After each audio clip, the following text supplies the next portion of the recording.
नमस्कार, स्वागत है आप सभी का। देख रहे हैं आप जनतंत्र टीवी। मैं हूं आपके साथ बसंत शर्मा। उत्तराखंड के खास बुलेटिन की करेंगे शुरुआत। देहरादून में मुख्यमंत्री पुष्कर सिंह धामी ने मुख्यमंत्री कैंप कार्यालय परिसर से यू टास्क द्वारा संचालित लैब ऑन व्हील्स के दूसरे चरण को अब हरी झंडी दिखा दी है। आपको बता दें कि यू कास्ट की तरफ से अब संचालित लैब ऑन व्हील्स का ये दूसरा चरण है। छात्रों को विज्ञान की शिक्षा मोबाइल लैब के जरिए मिलेगी।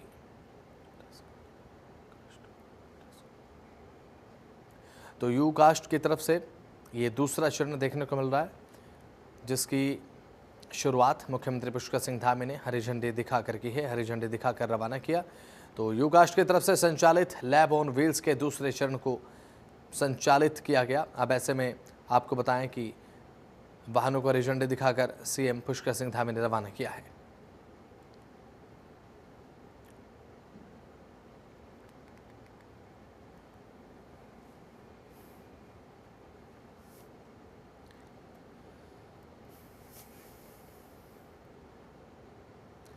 चारधाम यात्रा के लिए तैयारियां तेज कर दी गई हैं। चारधाम यात्रा को लेकर तीर्थयात्रियों में जबरदस्त उत्साह है। ऑनलाइन पंजीकरण का आंकड़ा अब 13 लाख के पार पहुंचा है। 30 अप्रैल को यात्रा का आगाज होगा। उत्तराखंड में चारधाम यात्रा के लिए अब ऑनलाइन पंजीकरण का आंकड़ा 13 लाख के पार हो चुका है।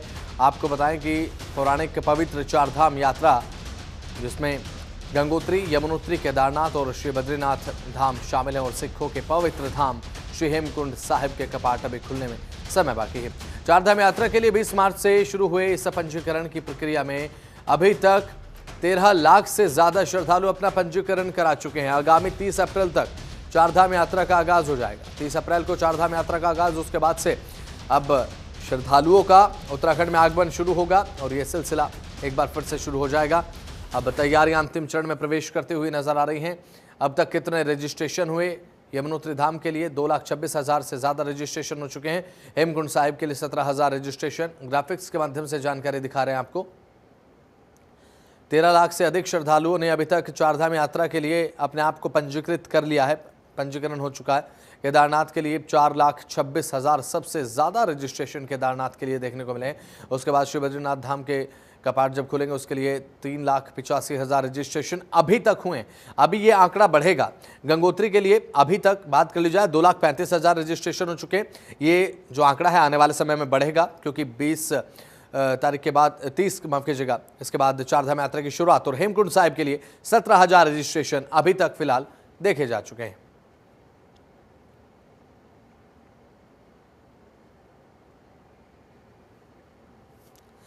तो केदारनाथ के लिए 4,26,000 रजिस्ट्रेशन अभी तक हो चुके हैं।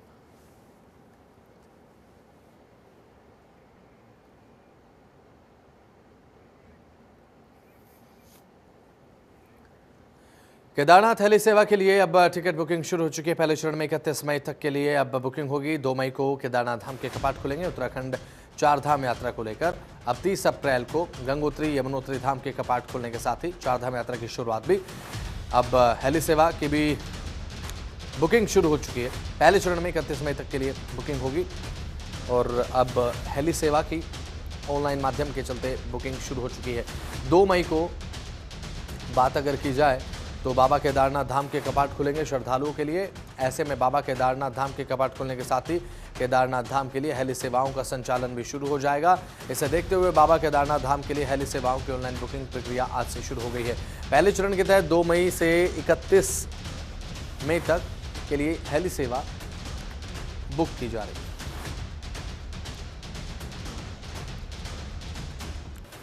आज IRCTC की ऑफिशियल वेबसाइट हेली यात्रा irctc.co.in पर जाकर आप ऑनलाइन टिकटों की बुकिंग कर सकते हैं। तो अभी पहले चरण के लिए बुकिंग हो रही है। 2 मई से 31 मई तक के लिए पहला चरण रहेगा। पहले चरण में 31 मई तक के लिए हेली सेवा की बुकिंग होगी। उसके बाद दूसरा चरण हेली सेवा का देखने को मिलेगा। तो 2 मई को केदारनाथ धाम के कपाट खुलेंगे और 2 मई को केदारनाथ धाम के कपाट खुलने के साथ साथ हेली सेवा भी शुरू हो जाएगी। हेली सेवा का संचालन केदारनाथ धाम के लिए शुरू हो जाएगा। तो पहले चरण में 31 मई तक के लिए बुकिंग होगी। अब पहले चरण की बुकिंग आज से शुरू हो चुकी है। 2 मई को केदारनाथ धाम के कपाट खुलने हैं।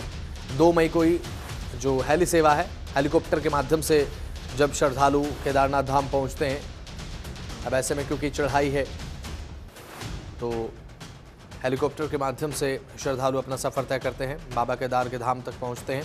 तो अब हेली सेवा की जो बुकिंग है वो आज से शुरू हो गई।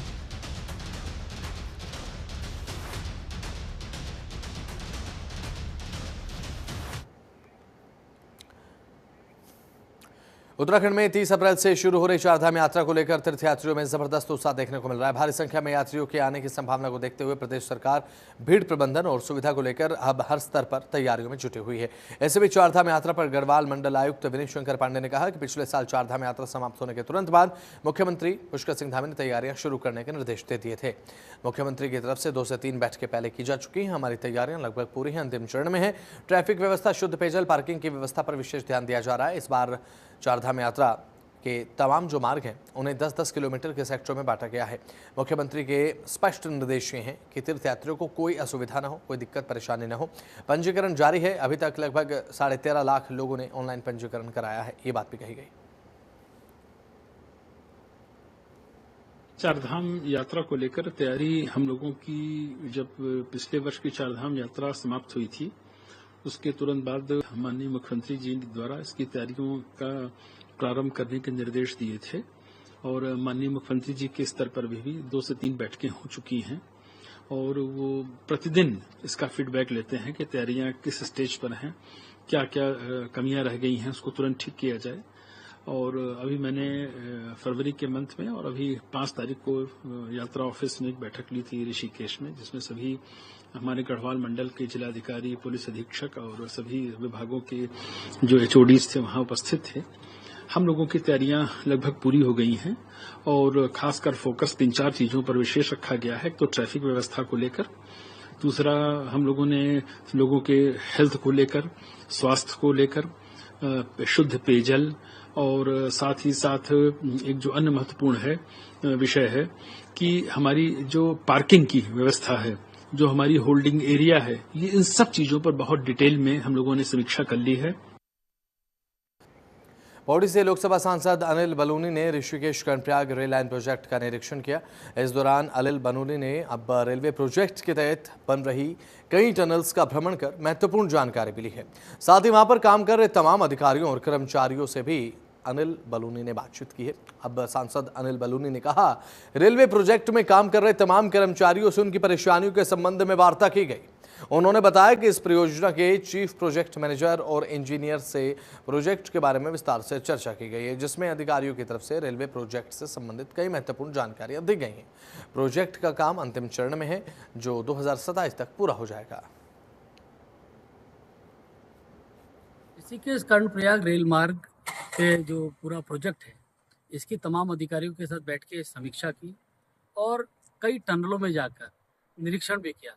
जो वहाँ अधिकारी काम कर रहे हैं, जो हमारे इंजीनियर्स काम कर रहे हैं, जो कर्मचारी काम कर रहे हैं, उनसे भी काफ़ी देर बातचीत की और उनसे भी उनकी बातें, उनकी परेशानियों के बारे में बातचीत की। निश्चित तौर पे जब हम रेल मार्ग की बात करते हैं, ऋषिकेश कर्णप्रयाग रेल मार्ग की बात करते हैं, तो सुनने में ऐसा नहीं लगता, लेकिन जब आप टनलों के अंदर जाओ, जब जहाँ जिस प्रकार से काम हो रहा है उसको देखो, तब समझ आता है कि इसकी भव्यता और इसकी विशालता को समझ आता है।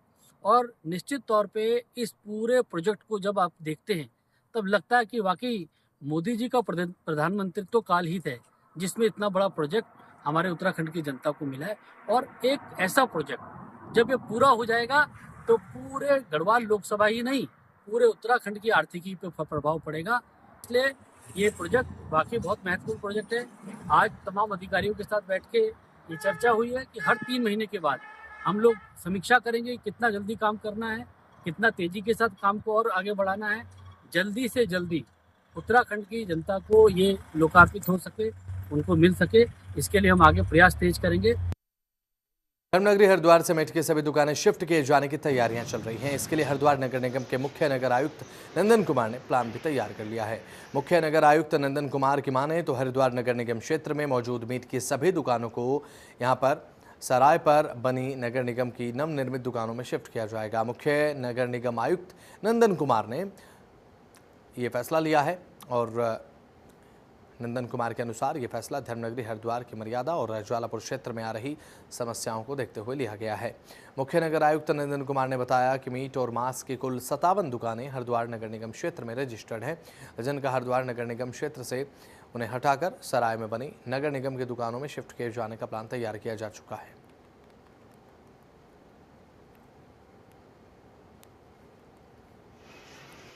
नगर निगम के द्वारा शॉप्स निर्मित की जा रही है। टोटल 57 शॉप्स सराय में निर्मित की जा रही है, जो निर्माणाधीन है और काफ़ी हद तक वो निर्मित भी हो गई हैं। तो जो हमारे लाइसेंस्ड जो शॉप्स हैं और जो अन्य दुकानें भी हैं, उनको वहाँ पे शिफ्ट करने की प्रक्रिया अपनाई जाएगी और वहाँ उनसे बात करके जो भी वैध जो लोग हैं, जो जिस तरह से चला रहे हैं, उनको वहाँ पे अलॉट किया जाएगा। 57 शॉप्स हैं और जो अन्य अगर दुकानें होती हैं तो उसको फिर आगे बढ़ाया जाएगा और अन्य दुकानों को भी शिफ्ट किया जाएगा और अगर कोई लीगली जो काम चल रहा है उस पर भी कार्रवाई की जाएगी। बट फिलहाल जो है 57 शॉप्स को शिफ्ट करने का हमारा प्लान है। विश्व स्वास्थ्य दिवस के उपलक्ष्य में विभिन्न कार्यक्रमों का आयोजन किया गया। पौड़ी में स्वास्थ्य विभाग के तत्वाधान में स्वास्थ्य शिविर का आयोजन किया गया है। इसमें निःशुल्क रक्त, बीपी, आंखों की जांच की गई और स्वास्थ्य विभाग की तरफ से आयोजित इस शिविर कार्यक्रम में जिला विधिक सेवा प्राधिकरण और सीनियर डिवीजन जज के सचिव ने भी अपनी जाँच करवाई है। और साथ ही आपको बताएं कि उन्होंने ये कहा है कि विश्व स्वास्थ्य दिवस के उपलक्ष्य में वे सभी लोगों से अपील करते हैं कि वे स्वस्थ जीवन जिएं और स्वास्थ्य विभाग की तरफ से आयोजित कार्यक्रम में प्रतिभाग करें, विभिन्न बीमारियों से संबंधित निःशुल्क जांच कराएं।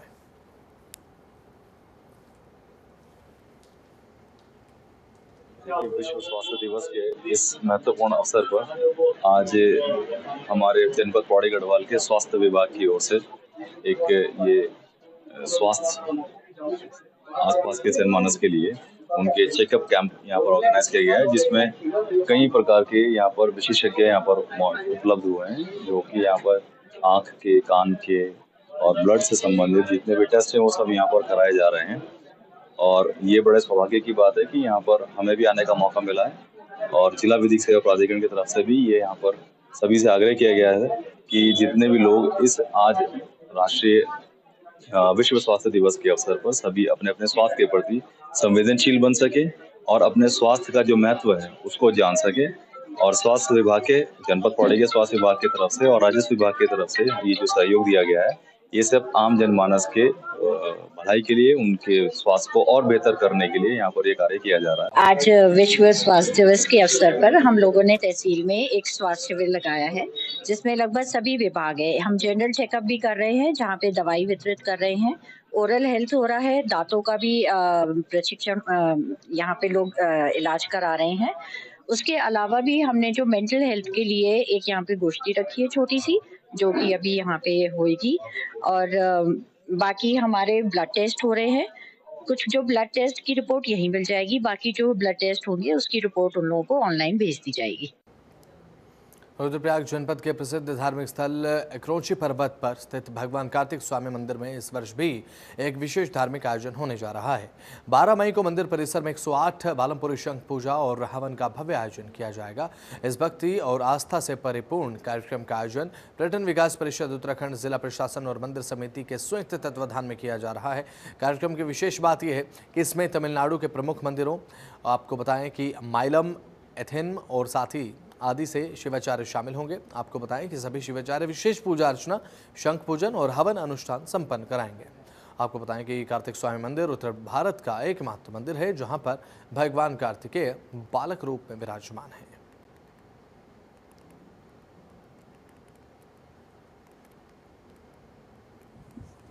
देखो, भारत जैसे 2023 और 2024 में हमने यहाँ पे कार्यक्रम किया था, जिसमें तमिलनाडु के जो कार्तिक स्वामी यानी मुरुगन स्वामी के जो 6 मठ है, वहाँ से आदिनम को हमने इनवाइट किया था और यहाँ पे षणमुख अर्चना यानी महायज्ञ किया था।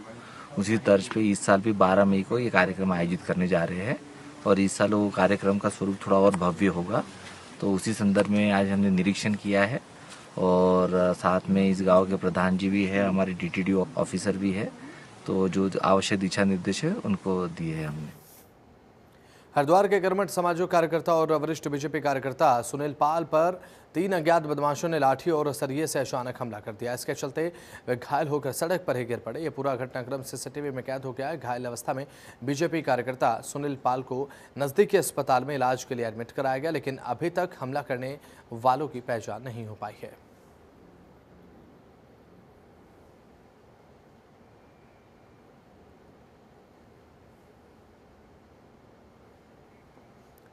गर्मी बढ़ते ही अलकनंदा और मंदाकिनी नदी के संगम पर बसे रुद्रप्रयाग नगर समेत जिले के ग्रामीण इलाकों में पानी का संकट गहराने लगा है।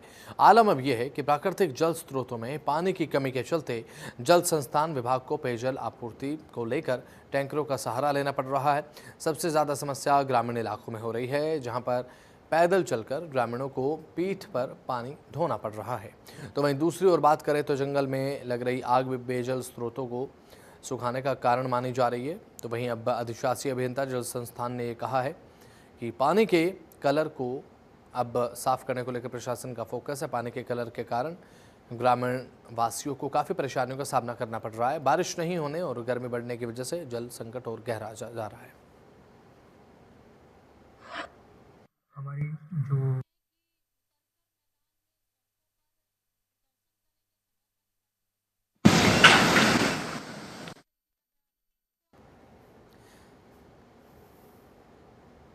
इसी के साथ खबरों में आगे बढ़ते हैं। देहरादून के सहसपुर इलाके में एक बस और लोडर वाहन में टक्कर हो गई और टक्कर बड़ी ज़बरदस्ती। हादसे में एक बच्चे समेत 2 लोगों की मौत हो गई, जबकि 13 लोग बुरी तरीके से जख्मी हो गए।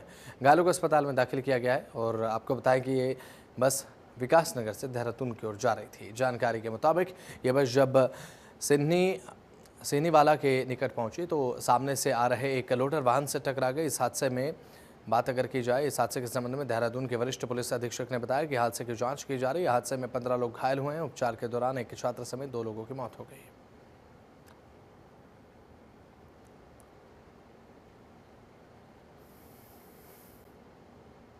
देखिए, सिंगलीवाला रोड पर एक बस पलटने का हादसा हुआ था, जिसमें दो लोग की मृत्यु हुई है। जो दोनों युवा, एक बच्चा था जो स्कूल से उस बस में बैठा हुआ था, साथ ही साथ एक युवा भी जो लोकल उस पर ट्रेवल कर रहे थे, उनकी डेथ हुई है। 15 लोग टोटल लाए गए थे हॉस्पिटल, जिसमें 2 की डेथ हुई थी। बाकी लोग की माइनर और कुछ इंजरीज हैं जो डॉक्टर द्वारा अटेंड कर ली गई है। इसमें सभी खतरे से बाहर है। बाकी किन परिस्थितियों में बस ये एक्सीडेंट हुआ, कैसे पलटी, इसका भी टेक्निकल मुआयना के लिए टीम पहुंच चुकी है। प्राथमिक रूप से ऐसा लगता है कि बस थोड़ी सी ओवर स्पीड थी और कहीं ना कहीं सामने एक गाड़ी लोडर जो बता रहे आने के कारण उससे टकराई और नियंत्रण खोने के बाद वो खेत में पलट गई। तो अभी तक जो टेक्निकल टीम है उसमें और निरीक्षण किया जा रहा है, लेकिन अभी तक जो 15 लोग टोटल इसमें इंजर्ड हुए थे, उसमें 2 की डेथ हुई है। बाकी 13 लोग इसमें अभी खतरे से बाहर है, जिनका इलाज चल रहा है। वनाग्नि की घटनाओं को लेकर वन विभाग इस बार पहले से तैयार करने में जुट गया है। प्रभागीय वनाधिकारी ने बताया कि इस बार वन अग्नि की घटनाएं कम हो, इसके लिए जगह जगह पर गोष्ठी की जा रही है, लोगों को समझाया जा रहा है। इसके अलावा रेंज में 53 क्रू स्टेशन बनाए गए हैं, जिनमें से प्रत्येक क्रू स्टेशन में 3 फायर वॉचर्स और संबंधित क्षेत्र से फॉरेस्ट गार्ड भी सम्मिलित किए गए। वनाग्नि काल जो है हमारा 15 फरवरी से जो प्रारंभ होता है, तो उसमें पहले वनाग्नि काल प्रारंभ होने से पूर्व और अभी भी जगह जगह पे वनाग्नि गोष्ठियाँ कराई जा रही हैं, जिसमें कि लोगों को आग ना लगाने के लिए और लापरवाही ना करने के लिए, जिससे कि वनाग्नि घटना हो सके, लोगों को अवेयर किया जा रहा है। इसके अतिरिक्त प्रभाग अंतर्गत 53 क्रू स्टेशन स्थापित किए गए हैं। प्रत्येक क्रू स्टेशन में 3 फायर वॉचर रखे गए हैं और साथ में हमारे जो रेगुलर फॉरेस्ट गार्ड और फॉरेस्टर हैं प्रत्येक एरिया के, वो भी इसमें क्रू स्टेशन में कार्यरत हैं। तो इस प्रकार 159 फायर वॉचर हैं प्रभाग अंतर्गत रखे गए हैं। उक्त के अतिरिक्त जो संसाधनों के फॉर्म में हमने कुछ फायर ब्लोअर वगैरह लोगों को क्रू स्टेशन में दिए हुए हैं, फायर रेक्स वगैरह दिए हैं। इस बार कुछ फायर प्रोटेक्टिव सूट्स भी हैं जो लोगों को स्टाफ को डिस्ट्रीब्यूट किया गया है। साथ ही कुछ हमारे गॉगल्स होते हैं जिससे कि आग बुझाने में काम आता है, जिससे आंखों में धुआं नहीं जाता, उस प्रकार के कुछ आधुनिक उपकरण भी स्टाफ को दिए गए हैं। हरिद्वार पुलिस की बड़ी लापरवाही सामने आई है। लूट और मुठभेड़ में पकड़ा गया खूंखार आरोपी पुलिस अभिरक्षा से चकमा देकर अस्पताल से फरार हो गया।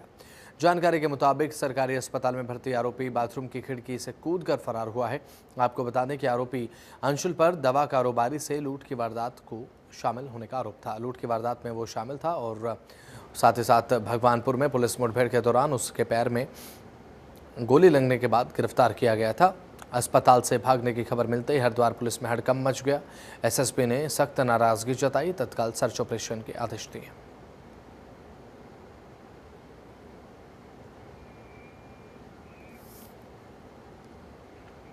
करजन रोड थाना डालनवाला स्थित एक घर में भीषण आग लगी। आग लगने की सूचना मिलने पर दमकल विभाग ने मौके पर पहुंचकर बड़ी मशक्कत के बाद आग पर काबू पाया है। हालांकि घर में रखा कीमती सामान पूरी तरीके से जलकर खाक हो गया है। गनीमत ये रही कि इस घटना में कोई जनहानि नहीं हुई है। स्थानीय लोगों के मुताबिक गर्मी के मौसम के साथ देहरादून में इस प्रकार की आग की घटनाओं में इजाफा देखा जा रहा है। प्रशासन ने आग की घटनाओं से निपटने के लिए सतर्कता बरतने के निर्देश दिए।